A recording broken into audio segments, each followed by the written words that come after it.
Bonjour et bienvenue parmi les Digital Doers, le podcast de ceux qui font le e-commerce. Voici un hors-série dédié au Lengo Day, qui est un événement e-commerce qui s'est tenu à Paris le 1er octobre 2019 et qui a réuni près de 1000 professionnels du secteur.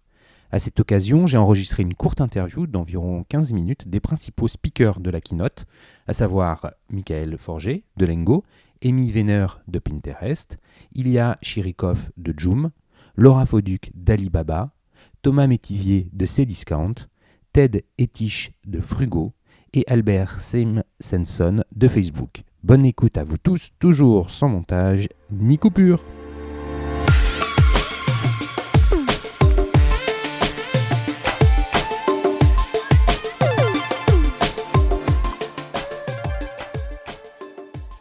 Bonjour Laura, merci beaucoup de venir sur les Digital Doers. Tu es la directrice marketing et communication d'Alibaba France. Est-ce que tu pourrais te présenter en quelques mots ? Bonjour Cyril, merci de m'accueillir sur ton podcast. Effectivement, je suis directrice marketing et communication d'Alibaba France depuis maintenant 3 ans. On a ouvert les bureaux internationaux il y a à peu près 4 ans, donc c'est vraiment le tout début de la globalisation de l'entreprise.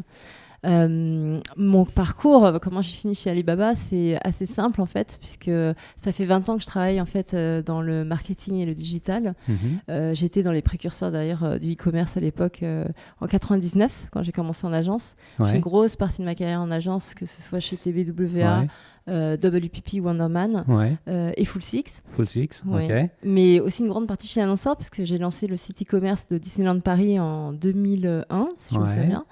Et ensuite, j'ai rejoint aussi un groupe qui s'appelle Puig, qui est un groupe catalan dans la mode et le parfum. Donc, on avait Paco Rabanne, Jean-Paul Gaultier, Nina Ricci.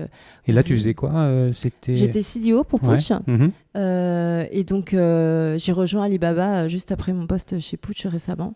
Et ce qui m'a fait rentrer aussi chez Alibaba au tout début, puisqu'on n'était même pas 8, je crois, je dois être l'employé numéro 8, c'est le côté international. Parce que j'ai vécu à l'étranger, j'ai vécu au Mexique, à Londres, à Helsinki. Et donc, l'ouverture d'esprit aussi est hyper importante dans ce job. Travailler avec une entreprise chinoise qui se globalise depuis 4 ans. Je comprends que c'est un challenge qui t'est motivé. Rentrer chez Alibaba, c'est aussi rentrer dans une culture qui est différente des cultures d'entreprise occidentales. Comment tu as appréhendé ça ? Alors oui, c'est pour ça que j'insistais sur le côté international du parcours. Je pense qu'à l'époque, on n'avait pas de profil type quand on recrutait chez Alibaba. C'était plus sur des qualités humaines. Je pense qu'on a été recruté sur notre adaptabilité et notre côté international. Donc comme j'expliquais, j'ai travaillé au Mexique. Donc c'est quand même aussi une autre culture. Voilà. Les Américains, j'ai beaucoup fait effectivement. Et la Finlande ou les Catalans, c'est aussi c'est encore différent. Donc c'est cette capacité à adapter à différentes cultures qui a été... Et je pense que vraiment la Chine est vraiment, il y a un vrai travail aussi à faire pour que les Français apprennent à travailler aussi avec des entreprises chinoises et inversement, ou à comprendre comment on fait du business ensemble. Donc c'est une des missions, je pense aussi, qui est assez importante. Justement, en termes de mission, quand tu es arrivé chez Alibaba, petite entreprise en France en termes d'employés. Complètement. Quelle était ta mission qui t'était assignée et celle plus globale de l'entreprise en arrivant en France ? Alors, c'est clair que quand on a ouvert les bureaux, on était en mode start-up, on était très peu nombreux. Alibaba peut paraître énorme en Chine, mais c'est vrai qu'ici en Europe, en général, c'est assez petit. La première mission, je pense, en tant que directrice marketing communication, quand je suis arrivée, c'était de mettre à plat les choses et de se dire finalement, il y a tout à faire. Donc, éduquer sur Alibaba. Et quand j'ai commencé à me pencher sur la question, c'était éduquer sur la Chine et son écosystème. Et quel est le rôle d'Alibaba dans cet écosystème. Donc, c'est éduquer qui exactement ? Alors, ça a été beaucoup éduquer les entreprises françaises par rapport au potentiel que représente la Chine, mais aussi par rapport à leur préparation quand ils vont sur le marché chinois. Ça a été la première, je pense, porte d'entrée pour moi quand on est arrivé chez Alibaba. Parce que la mission en fait, d'Alibaba au niveau global, et pas que en France, et l'intérêt de la globalisation aussi d'Alibaba, c'est ce qu'on appelle faciliter en fait, la mise en relation commerciale entre les acheteurs et les vendeurs, quelle que soit la plateforme dont on parle. Donc, ça nécessite effectivement de créer des relations commerciales, de créer en fait une vraie culture de l'international vers la Chine et de la Chine vers l'international. Alibaba, on perçoit bien que c'est une plateforme qui met en relation les vendeurs et les acheteurs. Pas que, c'est ça. Mais pas que. Mais pas que.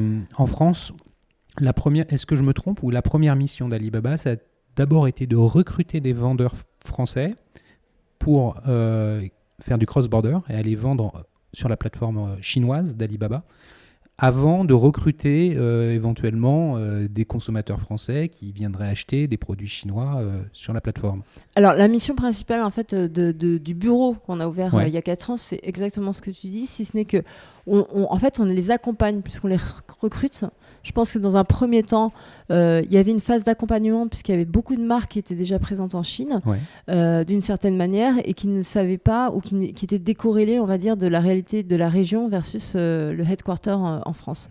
Donc, on a eu une mission aussi d'accompagnement de ces marques pour qu'elles voient le potentiel énorme qu'elles avaient déjà sur place. Ensuite, comme tu l'as très bien dit, je pense que le deuxième, c'était le cross-border, donc dire les marques qui ne sont pas en Chine encore et qui n'ont pas la logistique et les moyens d'y aller de la même manière. On l'a développé pour eux des business models de cross-border pour les emmener en Chine. Donc là, on s'attaquait aussi à des entreprises plus petites, des petites et moyennes entreprises pour les emmener en Chine. L'accompagnement, il se fait, ou il se faisait, j'imagine qu'il se fait toujours. Concrètement, comment ? Alors, comme j'ai expliqué, la première chose, c'est éduquer sur le marché chinois, le consommateur chinois, ce qu'il attend. Mais également, on s'est rendu compte avec le temps, c'était aussi beaucoup sur les infrastructures technologiques. D'accord. Donc, le fait qu'ils soient mobile only, donc les moyens de paiement mobiles seulement, leur appétence en fait au contenu et à l'expérience sur les plateformes. Ça m'intéresse que tu dis ça parce que en fait le contenu, une fiche produit en Chine n'a rien à voir avec une fiche produit chez nous. Si on doit la dérouler complètement, ça fait peut-être 2,50 m de longueur, alors que chez nous on a une façon de consulter l'information produit qui est très différente. Totalement. Et puis il n'y a pas cette notion non plus sociale, enfin communautaire, voilà, autour de l'achat. Cette spécificité qui est très propre au marché chinois, comment tu arrives à l'expliquer à un vendeur français ? Alors, c'est déjà de lui montrer, parce que je pense que ce qui est essentiel, c'est que il voit l'environnement dans lequel la journée ou l'environnement dans lequel évolue un consommateur chinois, les contenus et ses exigences par rapport à ça. Donc les key opinion leaders, comme tu expliquais, la fiche produit, elle est énorme parce que en fait, c'est pas seulement l'achat, c'est tout le parcours d'achat qui se fait, et donc toute l'information qu'il va glaner et dont il a besoin pour se décider, le consommateur chinois va y passer beaucoup de temps.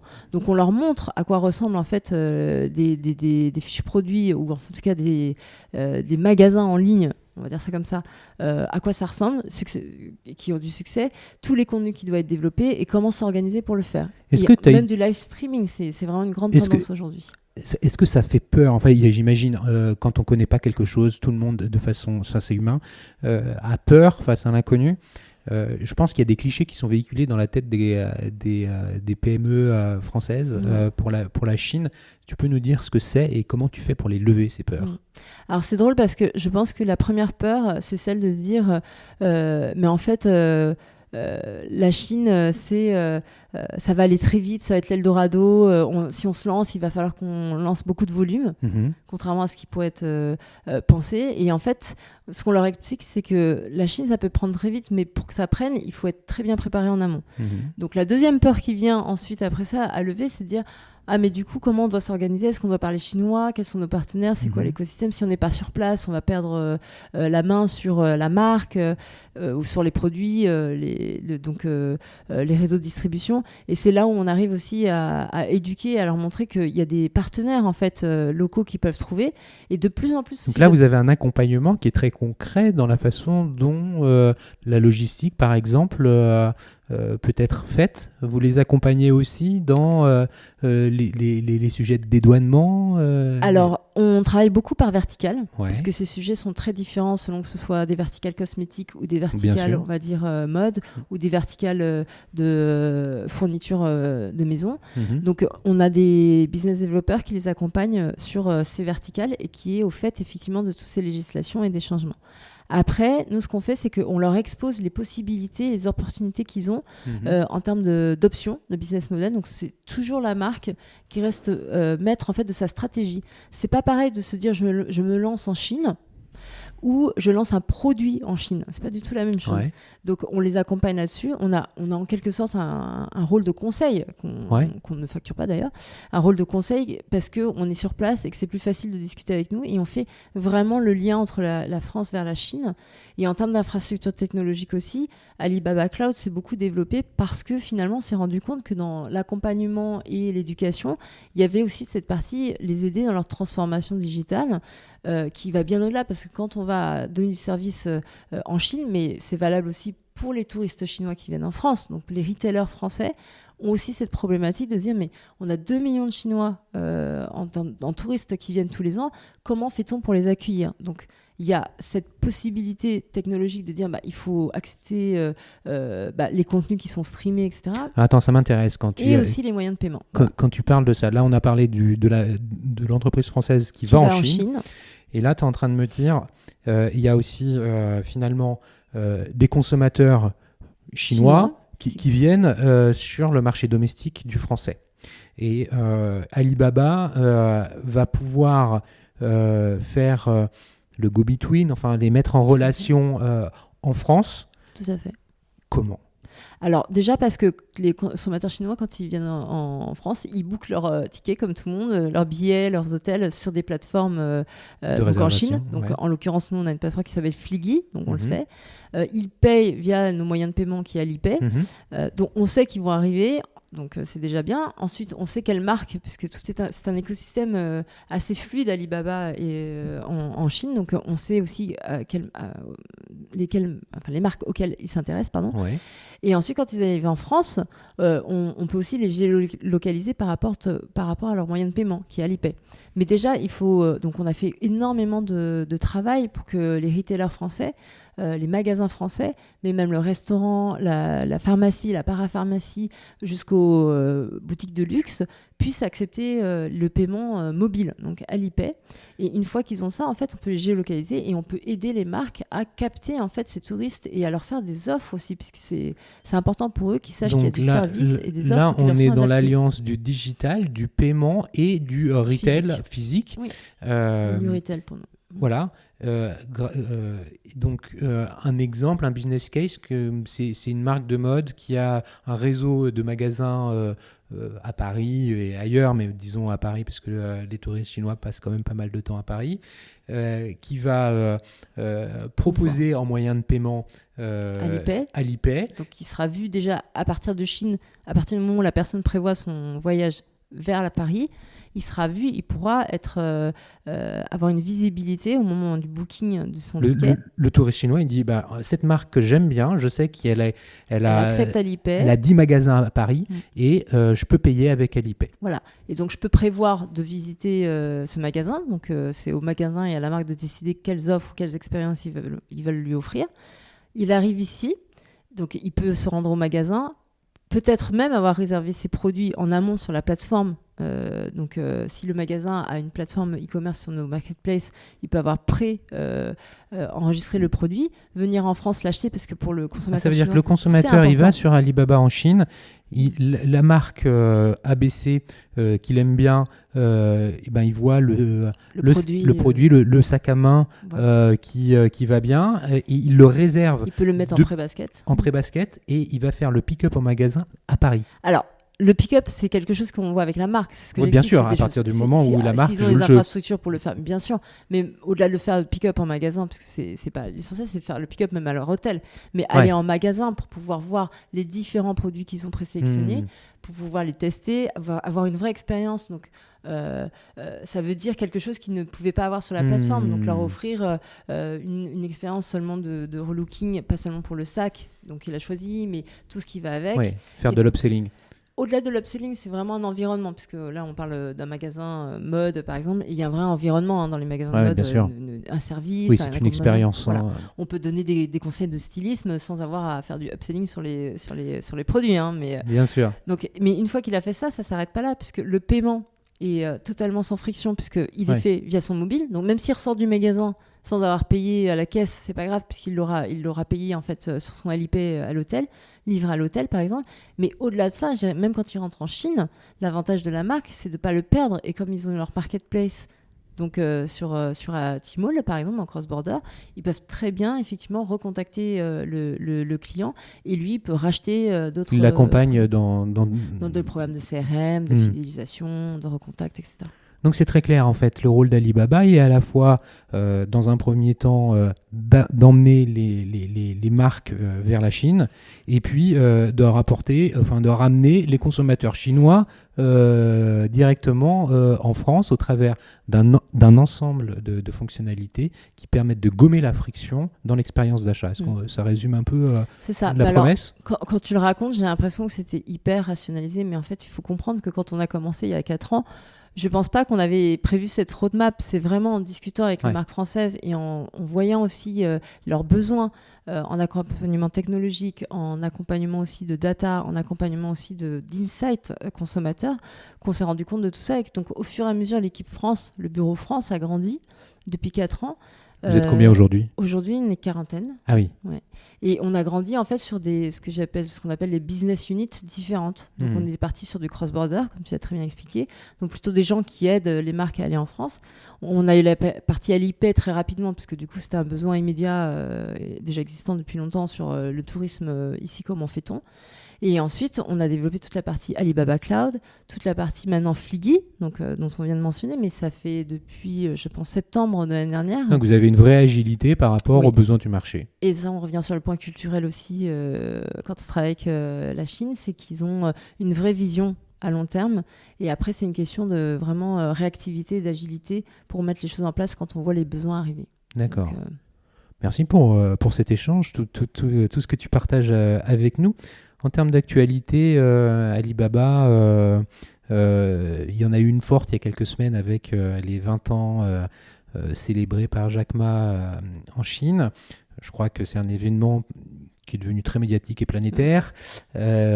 Si on revient sur des actualités peut-être un peu moins emblématiques, c'est quoi pour Alibaba ? Alors non, il y en a une autre qui est très emblématique, c'est celle du Double 11. Donc tous les ans au 11 novembre, c'est la plus grosse journée de shopping mondiale. Donc c'est plus gros que le Cyber Monday et le Black Friday combinés. Dans l'édition 2018, on a fait 30,8 milliards de dollars en fait en une journée de transactions sur nos plateformes. Donc là, on commence les préparatifs pour l'édition 2019, qui promet d'être encore plus internationale. Donc de plus en plus de marques françaises s'engagent en Chine dans cette journée-là, mais également aussi ici en France, on voit de plus en plus de gens y participer et surfer sur la tendance du Double 11. Et comme on a notre plateforme, on va rentrer sur un autre axe, mais notre plateforme AliExpress qui est ouverte en France depuis longtemps et qui sert 220 pays sauf la Chine, c'est une plateforme sur laquelle on développe aussi de plus en plus la possibilité aux entreprises françaises de rentrer sur la marketplace et d'être distribuées dans d'autres pays. D'accord. En Europe, par exemple. Donc là, 38 milliards l'année dernière, 30,8 milliards. On appelait ça le Single Day ou quelque chose comme ça. Exactement, le Single Day. Et c'est le 11e anniversaire, donc ça va être une date symbolique. Les compteurs vont s'affoler. Écoute, merci pour ce dernier échange. Une dernière question, on peut te suivre comment sur les réseaux sociaux? Ah oui, moi je suis sur LinkedIn, Facebook. Twitter, ça a abandonné ça? Alors Twitter, j'ai jamais été très, j'avoue, tweeteuse. Je follow beaucoup, je reposte, mais je ne poste pas beaucoup moi sur Twitter. LinkedIn, c'est un bon moyen. Mais LinkedIn, pour moi, c'est un bon moyen. Je suis d'accord avec toi. Et Insta, mais c'est privé et c'est fermé. Non, mais à titre professionnel, LinkedIn, je pense qu'il répond bien aux besoins. Merci Laura pour la qualité de cet échange. C'était un vrai plaisir.